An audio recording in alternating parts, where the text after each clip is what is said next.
કેશોદમાં હિન્દુ સંગઠનોએ ગૌ માતાને રાજ્ય માતાનો દરજ્જો આપવા જાહેરાત કરાતા ફટાકડા ફોડી ખુશી વ્યક્ત કરી હતી। કેશોદના ચારચોક ગૌ ભક્તો સહિત હિન્દુ સંગઠનો એકઠા થયા હતા અને ગુજરાત સરકારે ગૌ માતાને રાજ્ય માતાનો દરજ્જો આપવા જાહેરાત કરાતા ફટાકડા ફોડી ખુશી વ્યક્ત કરી હતી। આ ખુશી પ્રસંગે ગૌ રક્ષા દળ, lion nature rescue team, Hindu સંગઠનો, ગૌ ભક્તો અને ગૌ સેવકો મોટી સંખ્યામાં હાજર રહ્યા હતા અને ગૌ માતાનો જય જયકાર કર્યો હતો।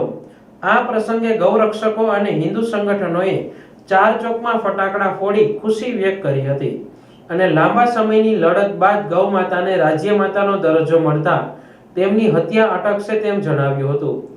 તમામ હિન્દુ સંગઠનોએ રાજ્ય સરકારના આ નિર્ણયને વધાવ્યો હતો। સરકારના ગૌધન બચાવવા અને કડક કાયદાની સાથે ગૌ માતાને રાજ્ય માતાનો દરજ્જો મળતા તેમની સુરક્ષામાં વધારો થશે અને ગૌ માતાનું લાલન પાલન થશે તેવી આશા વ્યક્ત કરી હતી।